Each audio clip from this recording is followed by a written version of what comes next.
ॐ अज्ञानतिमिरन्धस्य ज्ञानाञ्जनशलाकया चक्षुरुन्मीलितं येन तस्मै श्रीगुरवे नमः। श्रीचैतन्यमनःभीष्टं स्थापितं येन भूतले स्वयं रूप कदा मह्यं ददाति स्वपदान्तिकम्। नमो विष्णुपदाय कृष्णप्रेष्ठाय भूतले श्रीमते भक्तिवेदान्त स्वामिनिति नाम्ने। नमस्ते सरस्वतीदेवे गौरवाणी प्रचारिणे निर्विशेष शून्यवादी पश्चात्देशकारिणे। हे कृष्ण करुणा सिंधु दीनबंधु जगत्पते गोपीश गोपिका कांत राधा कांत नमस्तुते। तप्त कांचन गौरांगी राधे वृंदावनेश्वरी विशुभानुसुते देवी प्रणमामि हरिप्रिये। वंशाकल्पतरुभ्यश्च कृपा सिन्धुभ्येव च पतितानां पावनेभ्यो वैष्णवेभ्यो नमो नमः। গ্রন্থ শ্রীমদ্ ভাগবতম, আজকে আমাদের দ্বিতীয় পর্ব, শ্লোক সংখ্যা 4, প্রথম স্কন্ধ, ঋষিদের প্রশ্ন, প্রথম অধ্যায়। নৈমিষেহ নিমিষক্ষেত্রম ঋষয়া শৌনকো আদায় শত্রম স্বর্গায় লোকায় সহস্রশত। অনুবাদ: একসময় শৌনকাদি ঋষিরা পরমেশ্বর ভগবান এবং তার ভক্তদের প্রীতি সাধনের জন্য বিষ্ণু তীর্থ নৈমিষারণ্যে সহস্র বর্ষব্যাপী এক যজ্ঞ অনুষ্ঠান করেছিলেন।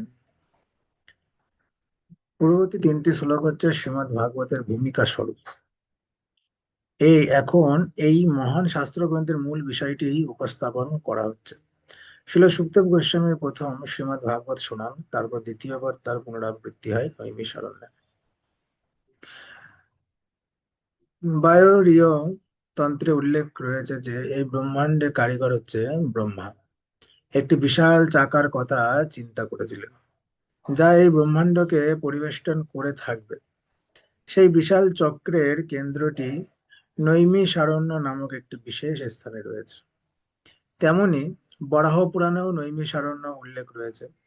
সেখানে বর্ণনা করা হয়েছে যে এই স্থানে অনুষ্ঠান করার ফলে আসরিক মনোভাবাপন্ন মানুষদের শক্তি নষ্ট হয়ে যায়। ব্রাহ্মণেরা এই ধরনের যজ্ঞ অনুষ্ঠানের জন্য নৈমিষারণ্যকে পছন্দ করেন। ভগবান শ্রী বিষ্ণুর ভক্তরা তার প্রীতি সাধনের জন্য নানা রকম যজ্ঞ অনুষ্ঠান করেন। ভগবানের ভক্ত নিরন্তর ভগবানের সেবা করতে চান, কিন্তু যারা অত্যন্ত অধঃপতিত তারা জড়জাগতিক সুখ ভোগের প্রতি আসক্ত। ভাগবত গীতায় বলা হয়েছে যে ভগবান শ্রী বিষ্ণুর প্রীতি সাধন ব্যতীত জড়জাগতিক স্তরে যে কাজই করা হোক না কেন, তার ফলে অনুষ্ঠানকারীর বন্ধনই কেবল বৃদ্ধি হয়। তাই নির্দেশ দেওয়া হয়েছে যে সমস্ত কর্মই যেন ভগবান শ্রী বিষ্ণু এবং তার ভক্তদের সন্তুষ্টি বিধানের জন্যই সাধিত হয়। তার ফলে সকলের শান্তি এবং সমৃদ্ধি লাভ হয়। মহান ঋষিরা সর্বদাই জনসাধারণের মঙ্গল সাধনের জন্য উৎকণ্ঠিত থাকে, এবং শৌনকাদি ঋষিরা এই নৈমিষারণ্যে সমবেত হয়েছিলেন এক মহান এবং দীর্ঘকাল ব্যাপী যজ্ঞ অনুষ্ঠান করার জন্য। আত্মবিস্মৃত মানুষেরা শান্তি এবং সমৃদ্ধি লাভের যথার্থ পন্থা সম্বন্ধে অবগত নয়, কিন্তু ঋষিরা সেই পন্থাটি সম্বন্ধে অত্যন্ত সুষ্ঠুভাবে অবগত, এবং তাই সমস্ত মানুষের মঙ্গল সাধনের জন্য তারা সর্বদাই সেই সমস্ত কর্ম করতে উৎকণ্ঠিত থাকেন, যার ফলে জগতে শান্তি স্থাপিত হয়। সাধুরা সকলের মঙ্গল চায়, সাধুরা জগতের শান্তি চায়। তাই সর্বদাই কি করলে জগতে শান্তি হবে সেই চিন্তা ভাবনাই সাধুরা করে থাকে। তারা সমস্ত জীবের যথার্থ সুহৃদ, এবং তাদের ব্যক্তিগত অনেক অসুবিধা হলেও তারা সর্বদাই পরমেশ্বর ভগবানের সেবায় এবং জনসাধারণের মঙ্গল সাধনে যুক্ত থাকে। শ্রী বিষ্ণু হচ্ছেন একটি বিশাল বৃক্ষের মতো, এবং অন্য সকলে মানে স্বর্গের দেবতা, মানুষ, সিদ্ধ, চারণ, বিদ্যাধর এবং অন্য সমস্ত জীবেরা হচ্ছে সেই বৃক্ষটির শাখা প্রশাখা এবং পত্রস্বরূপ। এই বৃক্ষটির মূলে জল সিঞ্চন করা করা হলে বৃক্ষটির বিভিন্ন অঙ্গ প্রত্যঙ্গগুলির আপনা থেকেই পুষ্টি সাধন হয়ে যায়। কিন্তু যে সমস্ত শাখা প্রশাখা এবং পত্র মূল গাছটি থেকে বিচ্যুত, তারাই কেবল অতৃপ্ত থাকে। যে সমস্ত শাখা প্রশাখা এবং পত্র মূল বৃক্ষটি থেকে বিচ্ছিত, তাদের যতই জল সিঞ্চন করা হোক না কেন, তবুও তারা ধীরে ধীরে শুকিয়ে যায়, কারণ গাছ থেকে তারা বিচ্ছিত হয়ে আছে। গাছের সাথে যে সমস্ত শাখা প্রশাখা যুক্ত আছে, তারাই গাছের গোড়ায় জল ঢাললে তারা পাবে। কিন্তু যারা গাছের থেকে বিচ্ছিত হয়ে আছে, তারা তো আর পাবে না, যেহেতু তাদের মাটির সাথে কোনো লিঙ্ক নেই, গাছের গোড়ার সাথে তাদের কোনো লিঙ্ক নেই। তাই তাদের যতই জল ঢালা হোক না কেন, তারা ধীরে ধীরে শুকিয়েই যাবে। তেমনি মনুষ্য সমাজ যখন বিচ্ছিত শাখা প্রশাখা এবং পত্রের মতো পরমেশ্বর ভগবান থেকে বিচ্ছিন্ন হয়ে পড়ে, তখন তাদের আর কোনোভাবেই পুষ্টি সাধন করা যায় না। এবং যারা সেই চেষ্টা করে, তারা কেবল তাদের শক্তিরই অপচয় করে। আধুনিক জড়বাদী সমাজ পরমেশ্বর ভগবানের সঙ্গে তার সমস্ত সম্পর্ক ছিন্ন করছে, আর তাই সেই সমাজে নাস্তিক নেতাদের সমস্ত পরিকল্পনা প্রতি পদক্ষেপে ব্যর্থ হচ্ছে। তবুও তাদের জ্ঞান হচ্ছে না। এই যুগে অজ্ঞানের অন্ধকার থেকে জেগে ওঠার পন্থা হচ্ছে সঙ্গবদ্ধভাবে পরমেশ্বর ভগবানের দিব্য নাম কীর্তন করা। হ্যাঁ, এই যুগে অজ্ঞানের অন্ধকার থেকে জেগে ওঠার পন্থা আমরা মঙ্গলাচরণের প্রথম মন্ত্রই বলে থাকি, ওম অজ্ঞান তিমিরান্ধস্য জ্ঞানাঞ্জন শলাকয়া চক্ষুরুন্মীলিতম যেন তস্मै শ্রী গুরবে নমঃ।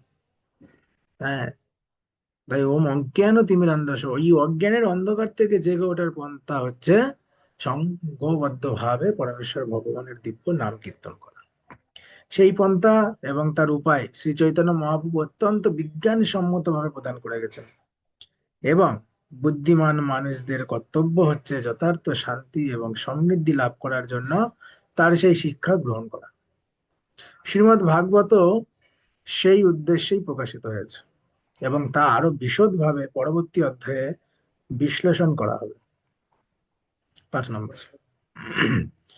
ত একদা তু মুনায় মাসিনম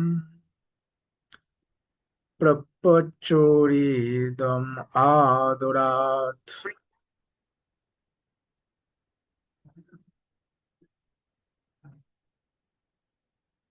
একদিন প্রাতঃকালে সেই শৌনকাদি ঋষিরা হুতাগ্নিতে আহুতি প্রদান করে সমাদৃত আসনে উপবিষ্ট শিল সুত গোস্বামীকে শ্রদ্ধার সঙ্গে এই প্রশ্নগুলি জিজ্ঞাসা করেছিলেন।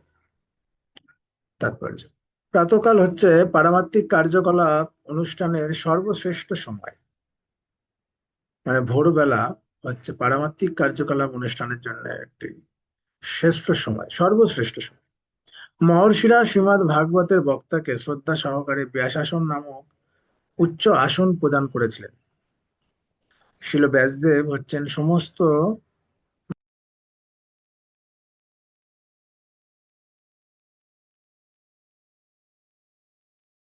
যথার্থ প্রতিনিধি হচ্ছেন তিনি, যিনি যথাযথভাবে বাসুদেবের দৃষ্টিভঙ্গি প্রদান করতে পারেন।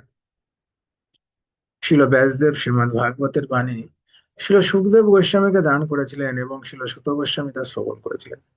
শিল সুখদেব গোস্বামীর কাছ থেকে গুরু পরম্পরা ধারায় ব্যাসদেবের সমস্ত আদর্শ প্রতিনিধিরা হচ্ছেন গোস্বামী।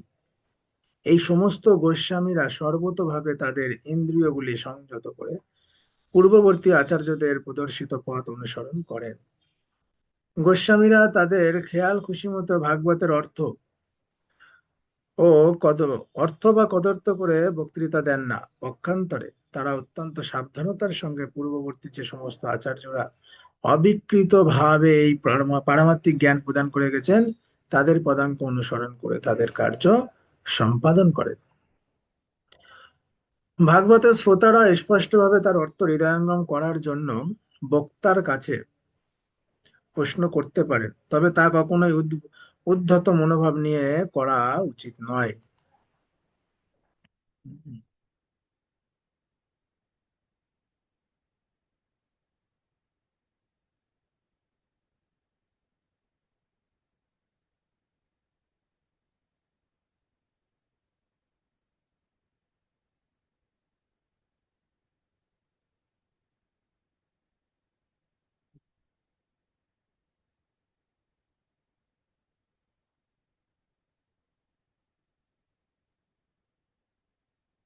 ভাগবতের বক্তা এবং সেই বিষয়ের প্রতি গভীর শ্রদ্ধাশীল হয়ে বিনীতভাবে প্রশ্ন করা কর্তব্য। সেই পন্থা ভাগবত গীতাতেও নির্দেশিত হয়েছে। যথার্থ তত্ত্বদ্রষ্টার কাছে বিনীতভাবে শ্রবণ করার মাধ্যমে এই অপ্রাকৃত জ্ঞান লাভ করতে হয়।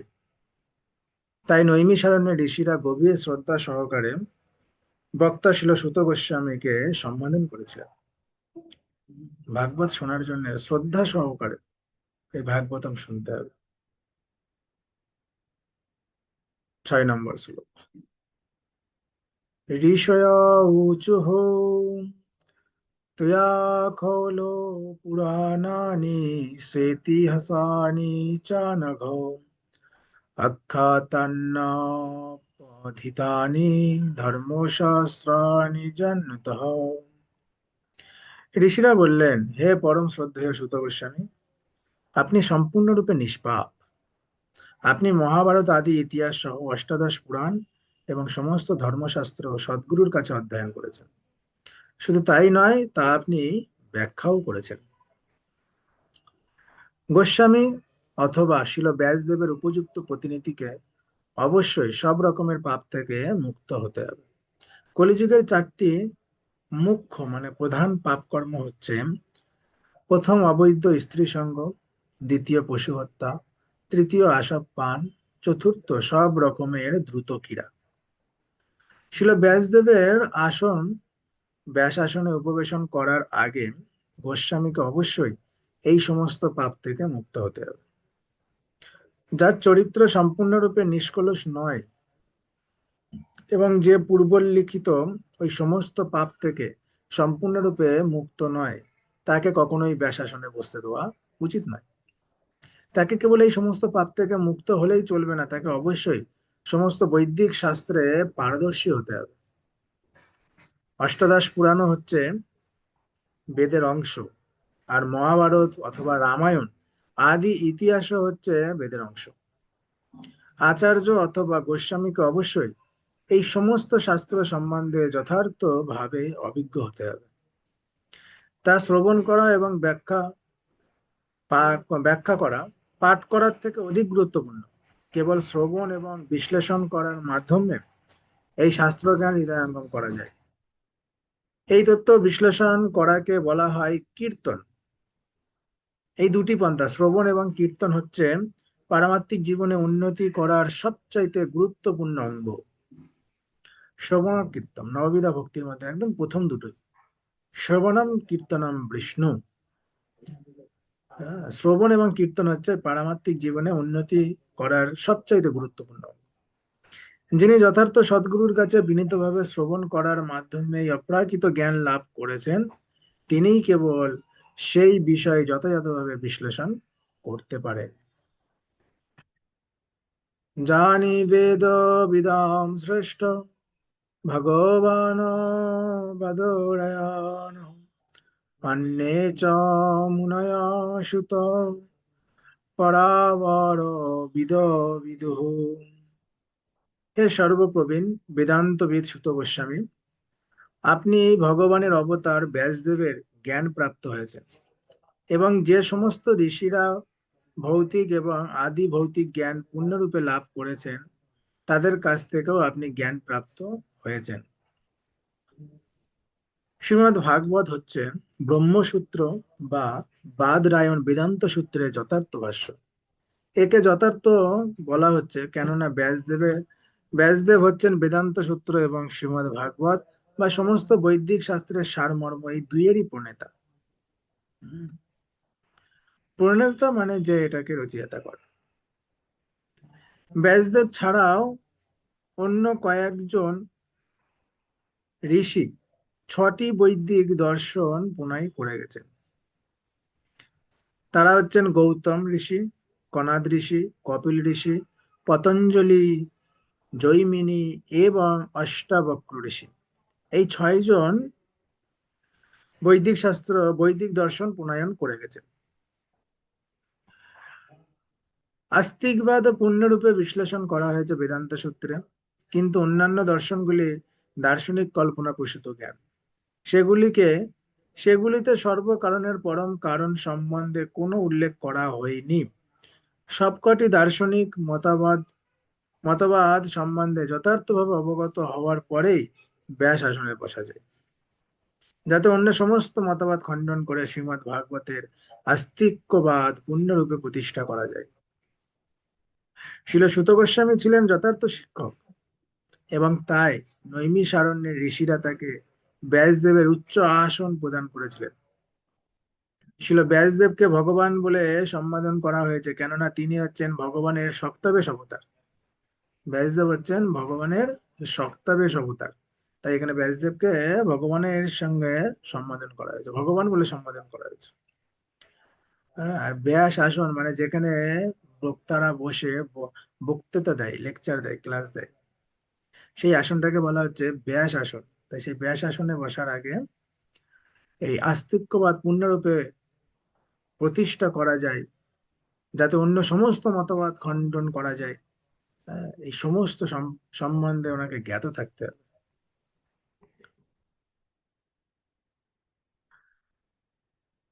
বেথুতম সৌম তৎসর্বম তত্তস্তদনুগৃহাৎ ভ্রিয়োঃ স্নিগ্ধস্য শিষ্যস্য গুরব গুচ্ছামুপত। যেহেতু আপনি শ্রদ্ধাশীল এবং বিনীত, তাই আপনার গুরুদেবেরা বিশেষভাবে অনুগ্রহ করেছেন, কেননা স্নিগ্ধ স্বভাব সম্পন্ন অর্থাৎ প্রতিশীল শিষ্যের কাছেই গুরুবর্গ অতি নিগূঢ় রহস্য ব্যক্ত করে। এটা হচ্ছে শরণাপন্ন। স্নিগ্ধ স্বভাব সম্পন্ন এবং প্রতিশীল শিষ্যের কাছেই গুরুদেব তার অতি নিগূঢ় রহস্য ব্যক্ত করেন। পারমার্থিক জীবনে সিদ্ধি লাভের যথার্থ উপায় হচ্ছে শিল গুরুদেবের সন্তুষ্টি বিধান করা এবং তার ফলে তার আন্তরিক আশীর্বাদও লাভ করা। শিল বিশ্বনাথ চক্রবর্তী ঠাকুর তার বিখ্যাত পূর্ব অষ্টকমে বলেছেন, যস্য প্রসাদাদ ভগবৎ প্রসাদ, যস্য প্রসাদান্ন গতি কুতোপি, ধ্যেয়ং সুবংশস্য যশো শ্রী সন্ধ্যা, বন্দে গুরু শ্রী চরণারবিন্দম। অর্থাৎ যিনি প্রীতি হলে পরমেশ্বর ভগবান সন্তুষ্ট হন, এবং যিনি অসন্তুষ্ট হলে জীবের আর কোনো গতি থাকে না। আমার সেই পরমারাধ্য গুরুদেবের শ্রী পাদপদ্মে আমি আমার সশ্রদ্ধ প্রণীত নিবেদন করি। তাই শিষ্যের কর্তব্য হচ্ছে অত্যন্ত বিনীতভাবে সদ্গুরুর সেবা করা। শিল সুত গোস্বামী আদর্শ শিষ্যের এই সমস্ত গুণাবলী প্রদর্শন করেছিলেন, এবং তাই শিল ব্যাসদেব আদি তার সমস্ত তত্ত্বদ্রষ্টা গুরুদেবের কাছ থেকে বিশেষ কৃপা প্রাপ্ত হয়েছিলেন। নৈমিষারণ্যের ঋষিরা নিশ্চিতভাবে জানতেন যে শিল সুত গোস্বামী হচ্ছেন একজন যথার্থ সদ্গুরু, তাই তারা তার শ্রীমুখের বাণী শ্রবণ করার জন্য উদগ্রীব হয়েছিলেন। তত্র তত্রঞ্জশয়ুষ্মানো ভবতা যদ্বিনিশ্চিতম পুংসামিকান্ততো শ্রেয়ঃ স্তন্ন সংশিতোর্মসি।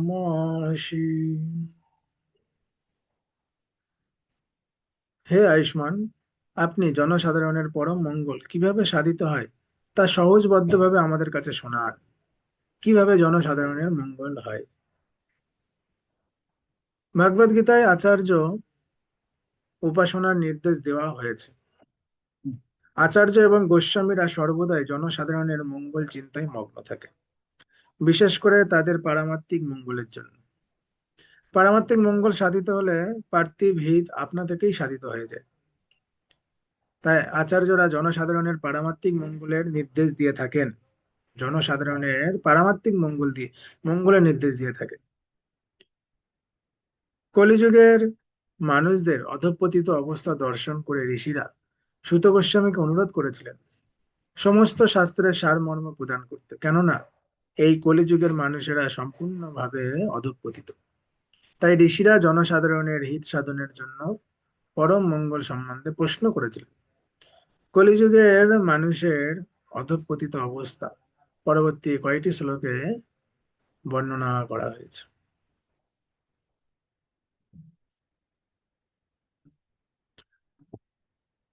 প্রয়াণৈরল্প আয়ুষ সভ্য কলাবস্মিন যুগে জনা মন্দাসু মন্দম মতায় মন্দ ভাগ্যা উপাদ্রুতা।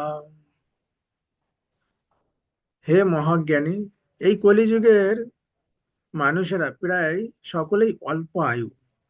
তারা কলহ প্রিয়, অলস, মন্দগতি, ভাগ্যহীন এবং সর্বোপরি তারা নিরন্তর রোগাদির দ্বারা উপদ্রুত। তবে এই কলিযুগের মানুষেরা হচ্ছে অল্প আয়ু এবং এরা কলহ প্রিয়, মানে ঝক্কি ঝামেলা প্রিয়, অলস, মন্দ গতি, ভাগ্যহীন এবং সর্বোপরি তারা নিরন্তর রোগাদির দ্বারা উপদ্রুত।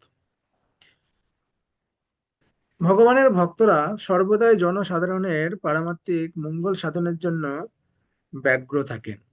নৈমিষারণ্যের ঋষিরা যখন কলিযুগের মানুষদের অবস্থা বিশ্লেষণ করলেন, তখন তারা দেখতে পেয়েছিলেন যে এই যুগের মানুষদের আয়ু হবে অত্যন্ত কম। কলিযুগের মানুষদের আয়ু অল্প হওয়ার কারণ খাদ্যভাব নয়, তার কারণ হচ্ছে অনিয়ম এবং অনাচার। সুনিয়ন্ত্রিত ভাবে জীবনযাপন করলে, সাদাসিধে খাদ্য আহার করলে যে কোনো মানুষ সুস্থ ও সরলভাবে জীবন ধারণ করতে পারে। অত্যাচার, অত্যাধিক ইন্দ্রিয়তৃপ্তি, অন্যের করুণার উপর অত্যাধিক নির্ভরশীলতা এবং কৃত্রিম ভাবে জীবনের মান উন্নত করার চেষ্টা মানুষের জীবনী শক্তি শোষণ করে নেয়। তাই তাদের আয়ু কমে যায়। এই যুগের মানুষেরা অত্যন্ত অলস। তারা কেবল জাগতিক বিষয়ে অলস নয়, পারমাত্মিক জ্ঞান লাভের বিষয়ে অত্যন্ত অলস তারা। মানব জীবনের বিশেষ উদ্দেশ্য হচ্ছে আত্মজ্ঞান লাভ করা, অর্থাৎ মানুষের জানা উচিত যে সে কে, এই জড়জগৎ কি এবং পরম সত্য কি। মনুষ্য জীবন হচ্ছে একটি অপূর্ব সুন্দর সুযোগ, যার মাধ্যমে জীব এই জড় জগতে বেঁচে থাকার সংগ্রাম রূপী সমস্ত দুঃখ দুর্দশার সমাপ্তি সাধন করতে পারে এবং তারা নিত্য আলয় ভাগবত ধামে ফিরে যেতে পারে। কিন্তু কুশিক্ষার প্রভাবে মানুষদের আজ আর আত্মজ্ঞান লাভের কোনো রকম বাসনা নেই। তারা যদি সে সম্বন্ধে জানতেও পারে, দুর্ভাগ্যবশত তারা কতকগুলি কপট প্রচারকের দ্বারা ভ্রান্ত পথে পরিচালিত হয়। এই কলিযুগে মানুষ কেবল বিভিন্ন রাজনৈতিক সংস্থা এবং দলের শিকারী হচ্ছে না, ইন্দ্রিয় তৃপ্তি বিভিন্ন রকমের প্রলাপনের দ্বারাও বিপদগামী হচ্ছে। যেমন সিনেমা, অনর্থক খেলাধুলো, জুয়া খেলা, ক্লাবে যাওয়া, জড়জাগতিক গ্রন্থকার পড়া, অসৎ সঙ্গে যাওয়া, ধূমপান করা, আসবপান করা, প্রতারণা করা, চুরি করা, বাটপারি করা, আরো অনেক কত কি ইত্যাদি আছে। তাদের মন এই ধরনের বিভিন্ন কার্যকলাপের ফলে সর্বদাই বিচলিত এবং উৎকণ্ঠায় পূর্ণ। এই যুগে অনেক অসৎ মানুষ তাদের মন গড়া নানা রকম ধর্মবিশ্বাস তৈরি করে, যা শাস্ত্রের ভিত্তিতে প্রতিষ্ঠিত নয়, এবং ইন্দ্রিয় সুখভোগের প্রতি আসক্ত বিষয়ী মানুষেরা এই ধরনের সমস্ত ধর্মীয় প্রতিষ্ঠানের প্রতি আকৃষ্ট হয়। পরিণামে ধর্মের নামে এত পাপকার্য হতে থাকে যে মানুষের মনের শান্তি এবং দেহের স্বাস্থ্য সম্পূর্ণভাবে নষ্ট হয়ে যায়। আজকাল আর কেউ ব্রহ্মচর্য পালন করে না, আর গৃহস্থরাও গৃহস্থ আশ্রমের বিধি বিধানগুলি অনুসরণ করে না। তার ফলে এই ধরনের গৃহস্থ আশ্রম থেকে আগত তথাকথিত সমস্ত বানপ্রস্থি এবং সন্ন্যাসীরা সহজেই বিপদগামী হয়। এই কলিযুগের সমস্ত আবহাওয়া অবিশ্বাসে পূর্ণ, কারোর প্রতি বিশ্বাস করা যায় না। মানুষেরা পারমার্থিক জীবনের প্রতি মোটেই উৎসাহী নয়, এবং পারমার্থিক বিষয়ের প্রতি তারা কোনো রকম গুরুত্ব দেয় না। জড় ইন্দ্রিয় তর্পণই হচ্ছে এখনকার সভ্যতার মাপকাঠি। এই ধরনের জড় সভ্যতা সংরক্ষণ করার জন্য মানুষ অত্যন্ত জটিল জাতি এবং গোষ্ঠী তৈরি করেছে, এবং তাদের মধ্যে নিরন্তর যুদ্ধ বিবাদ লেগেই রয়েছে। আজকের মানব সমাজের নীতিবোধ এত বিকৃত হয়ে গেছে যে মানুষকে পারমার্থিক স্তরে উন্নতি করা অত্যন্ত কঠিন হয়ে দাঁড়িয়েছে। কাউকে যদি বলা হয় ভক্তি জীবন করার জন্য, তাহলে সে ভক্তি জীবন করতেই চায় না। খুব কঠিন হয়ে দাঁড়িয়েছে এটা। তাই নৈমিষারণ্যের ঋষিরা সমস্ত অধঃপতিত জীবদের জড়জগতের বন্ধন থেকে মুক্ত করতে ব্যগ্র হয়েছিলেন। সাধুরা চায় সবাইকে মুক্তি দিতে। কিভাবে তারা মুক্তি হবে সেই চিন্তা করছে তারা, কিন্তু জনসাধারণ সেটাকে গ্রহণ করছে না। তাই তারা এখানে শিল সুত গোস্বামীকে তার নিরাময়ের উপায় সম্বন্ধে জিজ্ঞাসা করেছে। হুম। তাই সাধুর কাছে গিয়ে আমাদের জিজ্ঞাসা করা উচিত যে আমরা এই জড়জগৎ থেকে মুক্তি কিভাবে হব। একটা তত্ত্বজ্ঞ ব্যক্তি, তত্ত্বদ্রষ্টা ব্যক্তির কাছে আমাদের জিজ্ঞাসা করা উচিত। জ্ঞানী না তত্ত্বদর্শী না, যার এই সমস্ত দর্শন সম্বন্ধে যার জ্ঞান আছে তার কাছে গিয়ে আমাদের জিজ্ঞাসা করা উচিত যে এই জড়জগৎ থেকে আমরা কিভাবে মুক্তি পাবো। এই জড়জগৎটা কি, এখানে এসে আমরা কি করব, কেন বা এই জগতে আমরা আসলাম, কি করণীয় আমাদের এই জগতে। আমাদের প্রশ্ন করা উচিত সেই আহ, তত্ত্বদর্শিনোর কাছে, সেই জ্ঞানী ব্যক্তির কাছে, সেই তত্ত্বদ্রষ্টা ব্যক্তির কাছে। এরকম প্রশ্ন আমাদের করা উচিত। হম। যদি আমরা প্রশ্ন করি তবে আমরা জানতে পারবো। আমাদের প্রশ্ন করা উচিত, এমন প্রশ্ন করা উচিত যাতে আমাদের জীবনের কিছু উন্নতি হয়। হ্যাঁ, জীবনের উন্নতি হবে এরকম প্রশ্ন করা উচিত। নাহলে আমরা সারাটা জীবন আমরা প্রশ্ন উত্তরে ব্যস্ত, কিন্তু নিজের জীবনে কিভাবে উন্নতি হবে আমরা সেই প্রশ্ন কখনোই করি না। ঠিক যেমন এখানে সুত গোস্বামীকে তারা নিরাময়ের উপায় সম্বন্ধে জিজ্ঞেস করেছিলেন যে এরা কিভাবে এই জড়বন্ধন থেকে মুক্ত হবে, এই নিরাময়ের উপায় আপনি বলুন। এই সম্বন্ধে তারা জিজ্ঞাসা করেছিলেন। আহ, তাই আমাদের এমন জিজ্ঞাসা করা উচিত যে আমরা এই জড়বন্ধন থেকে মুক্ত কিভাবে হব। তো 10 নম্বর শ্লোক পর্যন্ত পড়া হলো। রাত 9টা থেকে 11 নম্বর শ্লোক থেকে আমরা স্টার্ট করব। হরে কৃষ্ণ, হরে কৃষ্ণ, কৃষ্ণ কৃষ্ণ, হরে হরে, হরে রাম, রাম রাম, হরে হরে। ग्रंथराज श्रीमद् भागवतम की जय, जगत गुरु श्रील प्रभुपाद की जय। निताय गौर प्रेमानंदे, हरि हरि बोल। हरे कृष्णा।